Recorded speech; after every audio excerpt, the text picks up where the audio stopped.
नमस्कार दोस्तों, स्वागत है आपका अपने यूट्यूब चैनल स्टडी अड्डा में। आज जो है हम कुछ क्वेश्चन देखते हैं मैथ के। इसके पहले वाले वीडियो में हमने जो है फार्मूले देखे थे 3D के, उसी पे आधारित आज हम क्वेश्चन देखते हैं। पहला क्वेश्चन हमारा लिखा हुआ है बोर्ड पे, देखते हैं इसको। दो घनों जिनमें से प्रत्येक का आयतन 64 सेंटीमीटर क्यूब है के संलग्न फलकों को मिलाकर एक ठोस बनाया जाता है। इससे प्राप्त घनाभ का पृष्ठीय क्षेत्रफल ज्ञात कीजिए। यानी कि कोई दो घन है। घन क्या होता है? इसकी सारी साइड्स बराबर होती हैं। ये हो गया घन। इस प्रकार के दो घन हैं। इसका भी आयतन कितना है? 64 सेंटीमीटर क्यूब।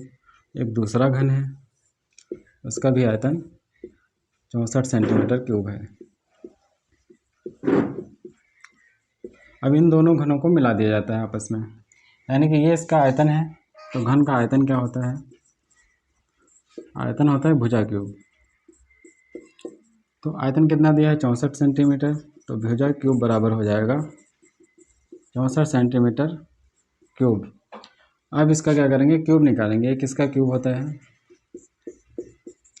ये होता है 4 का क्यूब। 4 गुणे 4 गुणे 4, यानी कि 4 का क्यूब होता है।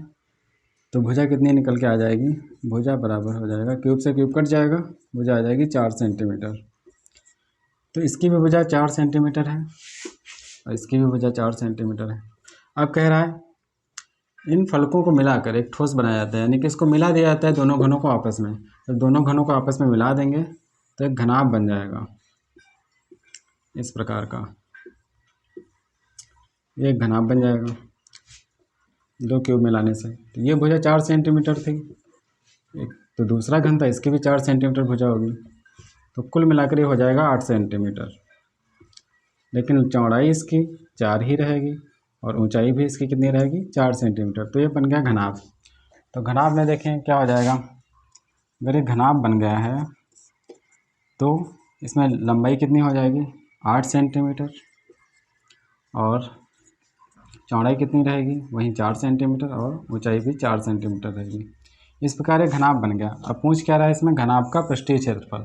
तो घनाभ का पृष्ठीय क्षेत्रफल होता है 2LB + BH + HL। इसमें फार्मूला लगा देंगे। कुल पृष्ठीय क्षेत्रफल 2LB + BH + HL। अब इसमें 2 हो जाएगा। लंबाई कितनी है? 8 सेंटीमीटर है, तो 8। ऊंचाई कितनी है? 4, तो 8 गुणे 4 प्लस फिर 4 गुणे 4 हो जाएगा। इसी प्रकार से ऊंचाई 4 है, लंबाई कितनी है? 8। अब इसको हल कर लेंगे। ये 8 चक्कू 32 हो जाएगा, ये 4 चक्कू 16 हो जाएगा, ये 4 8 32 हो जाएगा। इस प्रकार से सबको जोड़ देंगे। 2 6 2 8, 2 10 का 0 आ जाएगा। 3 1 4, 3 7 1 8, तो ये 80 आ गया। तो 2 गुणे 80, यानी कि इसको अब गुणा कर देंगे तो 160 सेंटीमीटर स्क्वायर। ये हमारा पृष्ठीय क्षेत्रफल आ गया जो पूछ रहा था। इसी प्रकार से हम अगला क्वेश्चन देखते हैं क्या होता है। चलिए अब अगला क्वेश्चन देखते हैं। जैसे क्वेश्चन दिया हुआ है, कोई बर्तन एक खोखले अर्धगोले का आकार का है। यानी कि कोई एक बर्तन है खोखले अर्धगोले का आकार है, जिसके ऊपर एक खोखला बेलन आरोपित है। तो यानी कि यहाँ पे एक अर्धगोला बनेगा और एक बेलन बनेगा। अर्धगोले का व्यास, ये व्यास दे रखा है 14 सेंटीमीटर, और इस बर्तन की कुल ऊंचाई, यानी कि कुल ऊंचाई दे रखी है जब दोनों को ऊपर रखेंगे तो 13 सेंटीमीटर है। इस बर्तन का आंतरिक पृष्ठीय क्षेत्रफल निकालना है। यानी कि इन दोनों को मिलाने से जो बर्तन बनेगा उसका आंतरिक पृष्ठीय क्षेत्रफल बनाना है। तो पहले अर्धगोला बनाएंगे। इसमें ये हो जाएगा अर्धगोला। इसका दे रखा है व्यास, यानी कि ये पूरा व्यास कितना दे रखा है? यहाँ से यहाँ तक 14 सेंटीमीटर। अब इसका ये रेडियस होती है, तो इसका जब आधा करेंगे, यानी कि ये इतना जब निकालेंगे तो इसका ऑफ कर देंगे तो क्या हो जाएगा? 7 सेंटीमीटर। अब कह रहा है एक खोखला बेलन आरोपित है, इसके ऊपर एक बेलन रखा हुआ है ऐसे। ये कोई बेलन रखा हुआ है। अब इसकी कुल ऊंचाई दे रखी है, यानी कि कुल ऊंचाई कितनी दे रखी है बर्तन की? 13 सेंटीमीटर। अब क्या करेंगे? ये कुल ऊंचाई दे रखी है, ये तो तुम्हारी त्रिज्या हो गई। अब इसकी ये ऊंचाई निकाल लेंगे। इसमें ये कितनी ऊंचाई दे रखी है, तो जो ये ऊंचाई निकालेंगे तो क्या हो जाएगा? 13 सेंटीमीटर कुल ऊंचाई है। क्योंकि ये जो त्रिज्या है यही इसकी ऊंचाई हो जाएगी, क्योंकि त्रिज्या किधर को भी बनाएंगे 7 ही सेंटीमीटर रहेगी। ये ऊंचाई भी कितनी हो जाएगी 7 सेंटीमीटर। 13 से 7 क्या करेंगे घटा देंगे। पहले इसको लिख लेते हैं।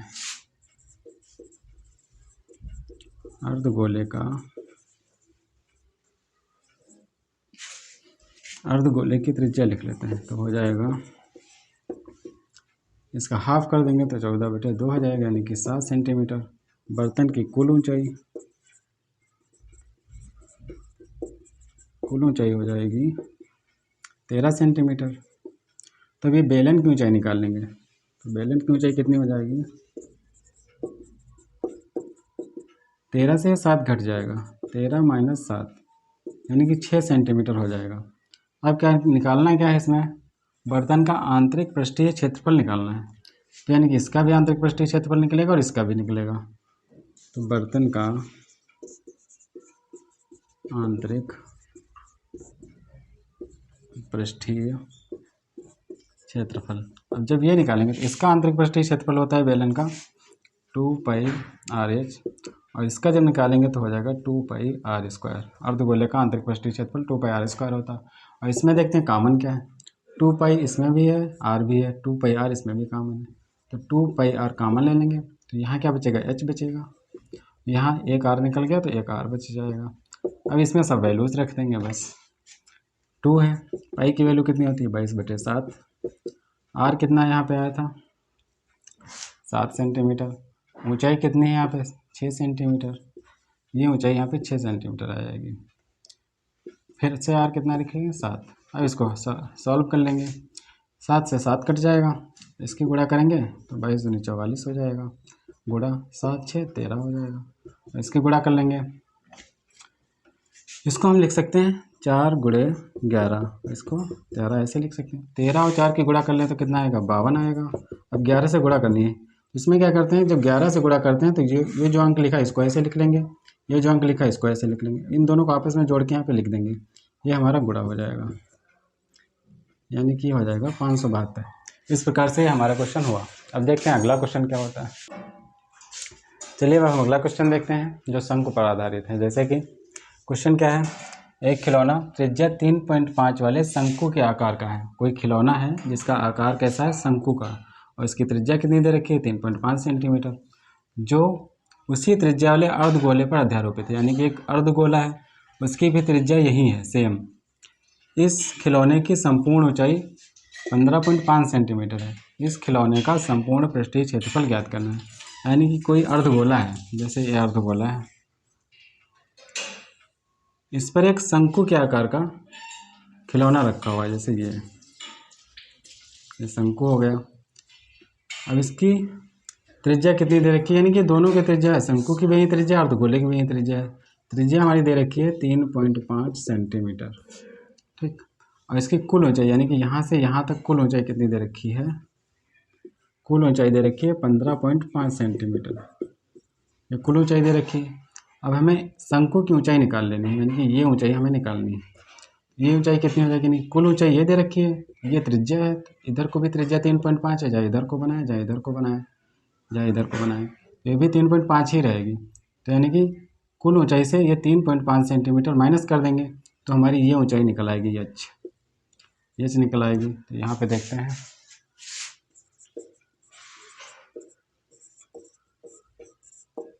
अर्धगोले की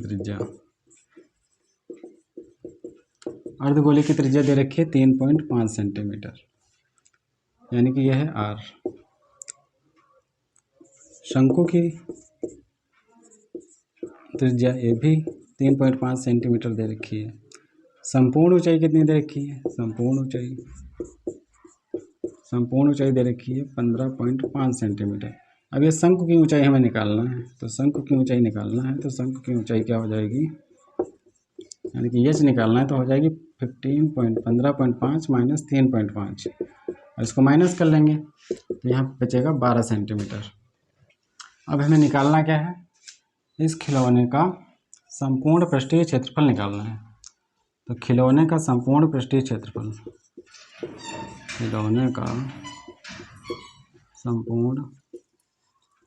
क्षेत्रफल, अगर हम संपूर्ण पृष्ठीय क्षेत्रफल निकालते हैं तो शंकु का निकालेंगे तो पाई आर यल होता है, तो हमें यल की ज़रूरत पड़ेगी। यल यानी कि तिरछी ऊंचाई एल होती है, तो हमें पहले एल निकालना पड़ेगा। तो यल हम पहले निकाल लेते हैं यहाँ पे। यल कैसे निकलेगा, यानी कि संपूर्ण, तो इसका गोले का भी लिखेंगे तो यहाँ पे हो जाएगा 2πr²। ये इस फार्मूले में रखना है, तो पहले हमें यल निकालना है। तो यल निकालने के लिए हम क्या करेंगे, ये जो h² यहाँ पे देखिए ये बन रहा है ट्राइंगल, समकोण त्रिभुज बन रहा है, तो यानी कि इसमें पाइथागोरस प्रमेय लगेगी। तो ये हमारी 3.5 सेंटीमीटर त्रिज्या है और ये ऊंचाई है 12 सेंटीमीटर। तो क्या करेंगे, h² प्लस r², यानी कि ऊंचाई का स्क्वायर करेंगे तो 12 का स्क्वायर करेंगे प्लस 3.5 का स्क्वायर करेंगे। तो 12 का जब स्क्वायर करेंगे तो 144 हो जाएगा। 3.5 का करेंगे तो यानी कि 3.5 का कैसे करेंगे, 3.5 ऊपर 3.5 नीचे, 5 की गुणा करेंगे तो 25 हो जाएगा। जब भी 5 की गुणा करते हैं लास्ट में होता है तो 25 डायरेक्ट लिख देते हैं, और इस इधर वाले में एक बढ़ा देते हैं, 3 की जगह 4 मान लेंगे तो 3 चौको कितना हो जाएगा, 12 हो जाएगा। 2 पॉइंट लगा दें, 2 डिजिट के बाद 1 पॉइंट यहाँ 1 पॉइंट यहाँ है, तो 2 के बाद लग जाएगा, तो यहाँ कितना आ जाएगा 12.25। अब इसको जोड़ देंगे, इसको जोड़ेंगे तो कितना आ जाएगा, 4 में 2 जुड़ेगा 56, 6 आ जाएगा, ये 5 और 1 ये 2.5। अब हमें देखना है स्क्वायर किसका होता है, ये किसका स्क्वायर होता है, तो अगर हम पॉइंट हटा दें तो 125 का स्क्वायर होता है। तो हमें लिखना है यहाँ पे क्या है 12.5, क्योंकि 2 के बाद पॉइंट था, जब रूट के बाहर निकलेगा तो 1 के बाद पॉइंट बचेगा, तो ये हमारा एल का मान आ गया। अब हमें इस फार्मूले में रख देनी है वैल्यूज़, तो हमारा आंसर आ जाएगा। अब यहाँ पे देखें कुछ कॉमन है, पाई कॉमन है, आर कॉमन है, तो पाई और आर कॉमन ले लेंगे, यहाँ बचेगा एल प्लस यहाँ बचेगा 2 और एक आर बच जाएगा। पाई की वैल्यू कितनी होती है 22/7। आर हमारा कितना है, आर हमने यहाँ पे निकाला था 3.5। यल कितना आया है हमारा 12.5 और 2 गुणे फिर से आर लिखना है 3.5। इसको हल कर लेंगे हमारा आंसर आ जाएगा। अब यहाँ से हम देखते हैं 7 एकम 7, 7 बचे 35, कट जाएगा, पॉइंट लगा था तो इसका भी पॉइंट लगा लेंगे, यानी कि 0.5 आ जाएगा। इसकी गुणा कर लेंगे तो यहाँ पे कितना बचेगा 22 गुणे 0.5, इसको 12.5, इसकी गुणा करेंगे तो ये आ जाएगा 7.0, यानी कि पॉइंट के बाद 0 कोई वैल्यू ही नहीं, तो इसको ऐड कर लेंगे यहाँ पे। अब इसको यहाँ पे देख लेते हैं, 22 गुणे 0.5 गुणे इन दोनों को जोड़ देंगे तो ये 12 7 19 हो जाएगा, 19.5। इन सब की हमें गुणा करनी है, इन सब की हम गुणा कर लेंगे तो हमारा आंसर आ जाएगा। इन सब की जब हम गुणा करेंगे तो कितना हो जाएगा, ऐसे देख लेते हैं, इसको हम क्या लिख सकते हैं 11 गुणे 2 और इसको 0.5, इसको 19.5। अब 2 से गुणा 5 की करें, 2 पंचे 10 हो जाएगा, 1 के बाद पॉइंट लगाओगे तो इसका मान 1 आ जाएगा, तो 11 गुणे 1 गुणे 19.5। अब इसको हमें सॉल्व करना है, तो इसको जब हम सॉल्व करेंगे तो हमारा मान आ जाएगा 214.5 सेंटीमीटर स्क्वायर। इस प्रकार से हमारा सॉल्व हो गया। ठीक, अब अगला क्वेश्चन देखते हैं। चलिए अब हम अगला क्वेश्चन देखते हैं क्या है। अगला क्वेश्चन है हमारा, लकड़ी के ठोस बेलन के प्रत्येक सिरे पर एक अर्धगोला खोदकर निकाला गया है और उससे एक वस्तु बनाई गई है, यानी कि यदि बेलन की ऊंचाई 10 सेंटीमीटर है, आधार की त्रिज्या 3.5 सेंटीमीटर, तो वस्तु का संपूर्ण पृष्ठीय क्षेत्रफल ज्ञात करना है। यानी कि लकड़ी का एक ठोस बेलन है, एक ठोस बेलन पहले यहाँ पे बना देते हैं, ये कोई ठोस बेलन है, बेलन ऐसा होता है। ठीक, अब ये कह रहा है इसकी जो त्रिज्या है, यानी कि ये त्रिज्या होती है, ऊपर भी त्रिज्या है, इसमें से क्या किया गया है अर्धगोला खोद कर निकाला गया है और दोनों तरफ निकाला गया है। जैसे एक अर्धगोला इधर को निकाला गया है, एक अर्धगोला इधर को निकाला गया है, तो अर्धगोले की त्रिज्या और बेलन की त्रिज्या समान हो जाएगी, क्योंकि अर्धगोला भी इसी समान त्रिज्या का निकाला गया है, ऊपर भी और नीचे भी। और बेलन की संपूर्ण ऊंचाई 10 सेंटीमीटर, यानी कि ये ऊंचाई जो दे रखी है 10 सेंटीमीटर, और ये त्रिज्या हमारी कितनी दे रखी है 3.5 सेंटीमीटर, नीचे भी 3.5 सेंटीमीटर है। अब ये जो हमारा बना फिगर, यानी कि जब एक गोल अर्धगोला काट के इधर भी निकाल देंगे इधर भी निकाल देंगे, तो जो बचेगा उसका हमें संपूर्ण पृष्ठीय क्षेत्रफल ज्ञात करना है। यानी कि इसमें बेलन का संपूर्ण पृष्ठीय क्षेत्रफल और 2 अर्धगोलों का संपूर्ण पृष्ठीय क्षेत्रफल निकालना पड़ेगा। पहले हम इसमें लिख लेते हैं क्या दिया है। इसमें दिया है ऊंचाई, यानी कि बेलन की ऊंचाई, बेलन की ऊंचाई h कितनी दे रखी है 10 सेंटीमीटर। बेलन की त्रिज्या, बेलन की त्रिज्या r कितनी दे रखी है 3.5 सेंटीमीटर। और अर्धगोले की भी त्रिज्या यही रहेगी, तो अर्धगोले की त्रिज्या ये भी हमारी कितनी दे रखी है 3.5 सेंटीमीटर। अब हमें संपूर्ण पृष्ठीय क्षेत्रफल निकालना है, तो संपूर्ण पृष्ठीय क्षेत्रफल, तो इसमें 3 का संपूर्ण पृष्ठीय क्षेत्रफल निकलेगा। यानी कि बेलन का संपूर्ण पृष्ठीय क्षेत्रफल, बेलन का पृष्ठीय क्षेत्रफल निकलेगा, प्लस 2 अर्धगोले, एक आधार है पे है, एक ऊपर है, तो ऊपरी अर्धगोले का पृष्ठीय क्षेत्रफल प्लस आधार का पृष्ठीय क्षेत्रफल। और इसमें 3 फार्मूले लगेंगे, यानी कि बेलन का लगेगा, तो बेलन क्या होता है 2πr/h होता है। ऊपरी अर्धगोले यानी कि अर्धगोले का क्या होता है 2πr² होता है। नीचे भी अर्धगोला है तो नीचे भी 2πr² हो जाएगा। और इसमें जो कॉमन है हम पहले कॉमन ले लेते हैं। 2 यहाँ भी है, यहाँ भी है, यहाँ भी है, पाई भी सबके साथ में है और r भी है, तो 2πr कॉमन हो जाएगा। यहाँ h बचेगा, यहाँ r बचेगा, यहाँ भी r बचेगा। इसमें हम अगर वैल्यू रख देंगे तो हमारा आंसर आ जाएगा। यानी कि इसको थोड़ा और अगर हम सॉल्व करें तो 2πr ऐसे रहेगा, h रहेगा, r 2 बार है तो हो गया हमारा 2r। अब इसके आगे देखते हैं, वैल्यू रखते हैं, 2 गुणे क्या हो जाएगा, पाई की वैल्यू हो जाएगी 22/7, r हमारा कितना दे रखा था 3.5। फिर अब इसमें ये हमारा 10, ये भी हमारा कितना 2 गुणे 3.5। अब इसको हम सॉल्व करते हैं, इसकी मल्टीप्लाई मतलब काटेंगे तो 7×5 = 0.5 आ जाएगा। उसके बाद इसके गुणा कर लेते हैं, 22 गुणे 2 कितना हो जाएगा 44 हो जाएगा, गुणे 0.5, इसकी गुणा करेंगे तो ये 3.5 है, यानी कि 35 मान लो, अगर पॉइंट हटा के तो 35 दूनी 70 हो गया।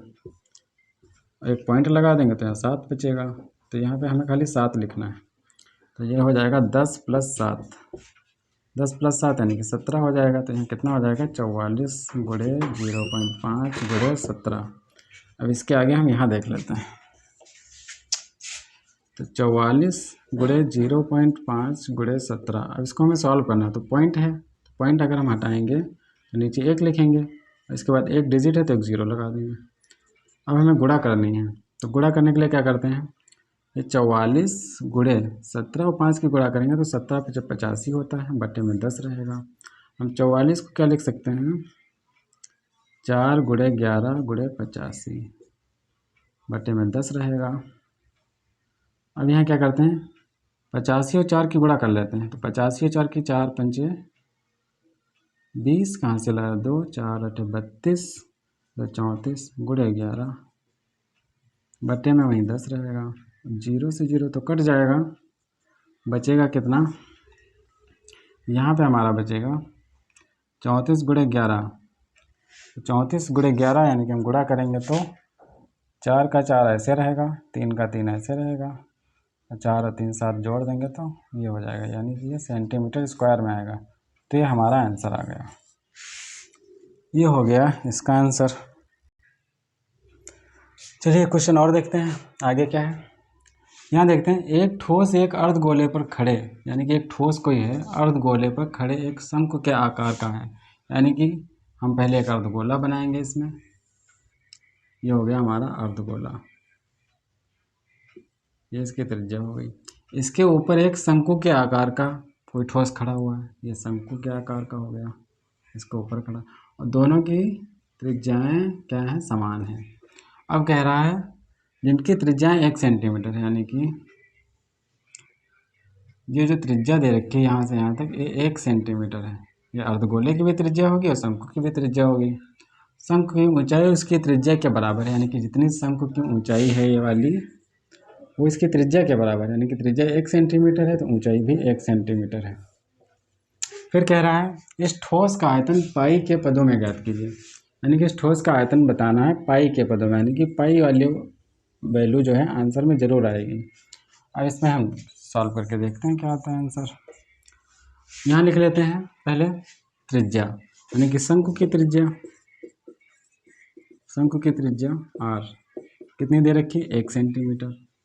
अर्धगोले की त्रिज्या भी 1 सेंटीमीटर दे रखी है,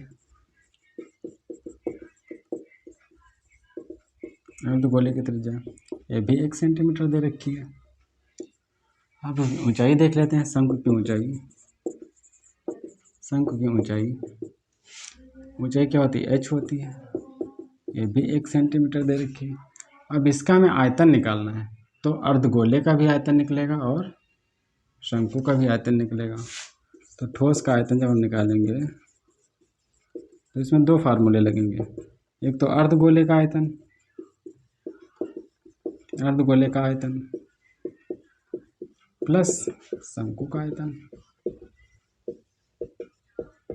अब इसमें हम 2 फार्मूले लगाएंगे, एक तो अर्धगोले का आयतन और एक शंकु का आयतन। अब अर्धगोले का आयतन क्या होता है, 2/3 पाई r क्यूब होता है, और शंकु का आयतन क्या होता है, 1/3 पाई r स्क्वायर h, इसके सूत्र होते हैं। अब इन दोनों में हम देखते हैं कॉमन क्या है। यहाँ देखिए बटे में 3 यहाँ भी है, बटे में 3 यहाँ भी है, यानी कि 1/3 यहाँ कॉमन हो गया, पाई यहाँ भी है, पाई यहाँ भी है। अब यहाँ देखिए r, यहाँ तो r का पावर 3 है, यहाँ पे 2 है, तो 2 क्या हो जाएगा, कॉमन हो जाएगा। तो यहाँ पे क्या बचेगा, यहाँ बचेगा हमारा r, और ये 2 बच गया था तो 2r बचेगा, प्लस यहाँ पे क्या बचेगा, सिर्फ h बचेगा। ये तो सब निकल गया बाहर कॉमन में। अब हम यहाँ पे वैल्यू पुट कर देंगे, पाई के पदों में निकालनी तो पाई की वैल्यू नहीं रखेंगे, पाई ऐसे ही रहेगा, r का मान रखेंगे, r हमारा 1 सेंटीमीटर दिया है तो 1 का स्क्वायर करेंगे, 2r यानी कि 2 गुणे 1 प्लस h भी 1 दे रखा है। अब यहाँ पे हम देख लेते हैं आगे, 1/3 तो ऐसे ही रहेगा, पाई भी ऐसे रहेगा, 1 का स्क्वायर 1 ही होता है तो इसको लिखें या ना लिखें।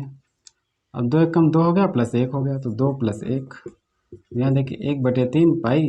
अब इसको जब हम जोड़ेंगे तो 2 1 3 आ जाएगा, यहाँ बटे में 3 था, यहाँ भी 3 है, 3 से 3 कट जाएगा, बचेगा पाई। तो ये हमारा आंसर हो जाएगा, यानी कि पाई के पदों में आंसर कह रहा है, तो ये हमारा आंसर हो गया। ये इस प्रकार से हमने आज 4-5 सवाल देखे हैं। इसके आगे जो है क्वेश्चन अगले वीडियो में देखेंगे। धन्यवाद।